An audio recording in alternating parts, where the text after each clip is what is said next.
Shalom sahabat inspirasi, firman Tuhan hari ini terambil dari Lukas 23 ayat yang ke-34. Demikian firman Tuhan. Yesus berkata, "Ya Bapa, ampunilah mereka, sebab mereka tidak tahu apa yang mereka perbuat." Dan mereka membuang undi untuk membagi pakaiannya. Tema inspirasi hari ini adalah ampunilah mereka. Nah, sahabat inspirasi yang terkasih di dalam Tuhan, menerima kembali, terlebih mengasihi orang yang pernah melukai kita, itu bukanlah perkara yang mudah untuk dilakukan. Nah, itu sulit bagi seseorang untuk tetap berlaku baik ketika ia telah disakiti, ketika ia telah dirugikan, ketika ia telah dibuli, dan lain sebagainya. Sudah tentu, kondisi-kondisi tersebut itu akan membuat manusia benci, akan membuat manusia menjadi marah dan menginginkan hal yang lebih buruk terjadi kepada musuhnya tersebut. Bahkan seringkali orang-orang demikian melakukan tindakan-tindakan yang lebih jahat daripada yang dilakukan oleh musuh-musuhnya sebelumnya, karena dia dendam atau mempunyai rasa dendam yang begitu sangat besar. Nah, saudara, kadangkala kita berpikir, mengapa manusia bisa melakukan hal yang sekejam itu? Bahkan saling menyakiti, saling membenci, bahkan juga saling membunuh.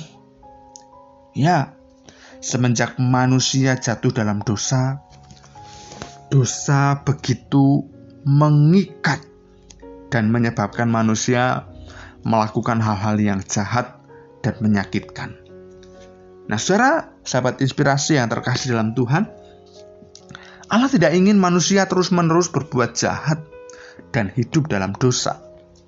Itu sebabnya Yesus datang ke dalam dunia dan dia memberitakan tentang kerajaan Allah.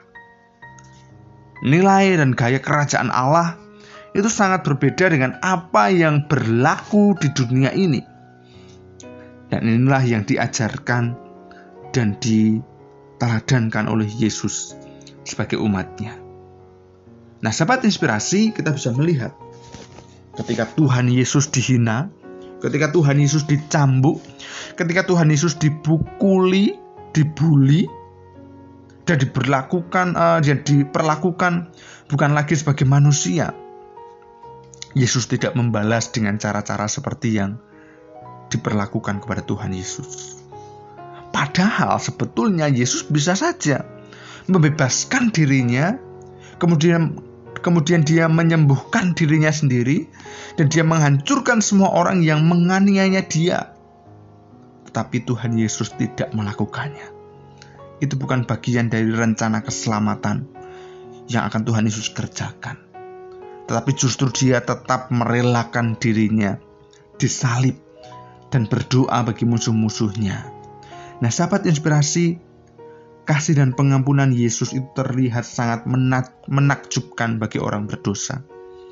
Ketika dunia mengajarkan kita harus membalas yang jahat untuk mereka yang berlaku jahat, Yesus justru mengajar pengikutnya untuk membalas kejahatan dengan kebaikan, bahkan mengasihi mereka.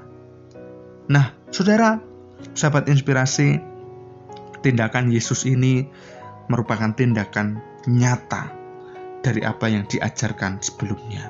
Kalau kita lihat dalam Lukas 6 ayat 29, juga ayat yang ke-35. Nah, kalau dunia belum mengenal nilai-nilai kerajaan Allah, pertanyaannya, bagaimana dengan calon penghuni kerajaan Allah? Nah, sahabat inspirasi, kita sebagai warga kerajaan Allah tentu harus mengikuti gaya Yesus di dalam memperlakukan musuh-musuh yang ada di sekitar kita. Sejak kita mengaku percaya kepada Tuhan Yesus Kristus, gaya hidup kita pun harusnya sungsang dan terbalik dengan dunia ini. Sehingga seperti Yesus, hidup kita sama seperti Yesus. Dan kita juga berkata, ya Bapa, ampunilah mereka, sebab mereka tidak tahu apa yang mereka perbuat.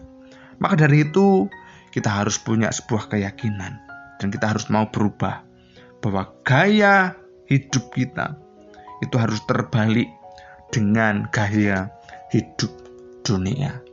Amin. Mari kita berdoa. Tuhan Yesus, terima kasih untuk firman-Mu.